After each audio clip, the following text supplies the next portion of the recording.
HarperCollins presents The Strawberry Patch Pancake House by Laurie Gilmore. Read by Regina Reagan. Chapter 1. Archer Bayer had just become a father in the most unimaginable way possible. Not that he'd ever imagined it at all. What was a confirmed bachelor, a workaholic chef like himself, going to do with a child? He didn't even have houseplants because he didn't have time to keep them alive. And he was fairly confident that children required more upkeep than a ficus. But, according to the lawyer who had called him a week ago and disrupted his entire existence, Archer had a daughter. A little girl he had never met or heard about in the 5 years that she had been alive. And that her mother, Kate, had been killed in a car accident. And now he would never get to ask her why she hadn't told him about the kid, but had listed him as the father on the birth certificate. It was all still so insane when he thought about it. Even now, as he strode down Main Street in this bizarre little town where Kate had grown up, it didn't really seem possible. Archer, a dad? It didn't make sense. He shook his head in frustration, trying in vain to wake up. He needed coffee. He hadn't been awake this early in years. Working in kitchens across Paris had left him practically nocturnal. He rarely got home before 1 a.m. How in God's name was he supposed to take care of a little girl?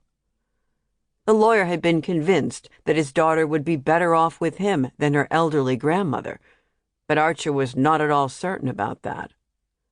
Wouldn't she be better off with someone who knew what the hell they were doing? His thoughts wandered back to Kate. Despite not having spoken to her in 5 years, he couldn't believe she was gone, and now he couldn't ask her any of his hundreds of questions. Kate Carpenter. He'd met her while working in an upscale restaurant in Boston. She was front of house. He'd been a trainee chef. She was beautiful and funny. They'd only slept together a few times. He had been leaving anyway, heading to Europe to chase his insane dream of becoming a Michelin star chef. Was that why she hadn't told him about the baby? Over the years, she could have told him 1,000 times. So why hadn't she? And what would he have done? Given it all up? His dream, his perfect job, his quest to be the best. Would he have ended up in this little New England town sooner?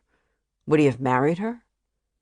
Would he have resented her for derailing the plan he so meticulously set out for himself?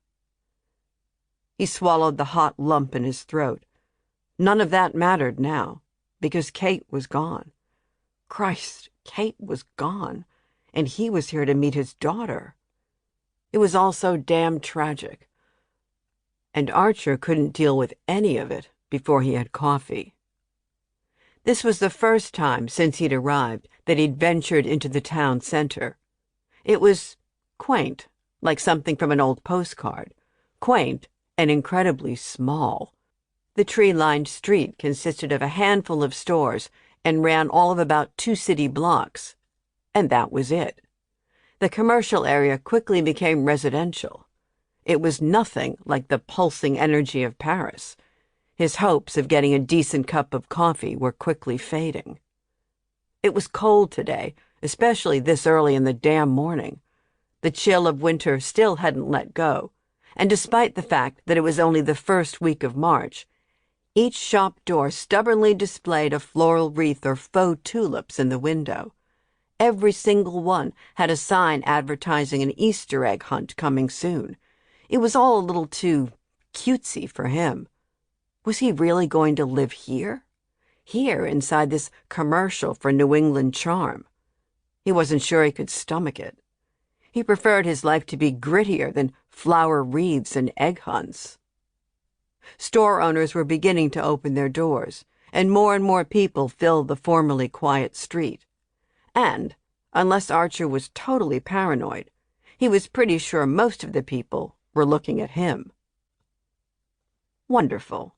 Just what he needed, nosy small-town folks butting into his business, when all he really wanted to do was Sample complete. Ready to continue?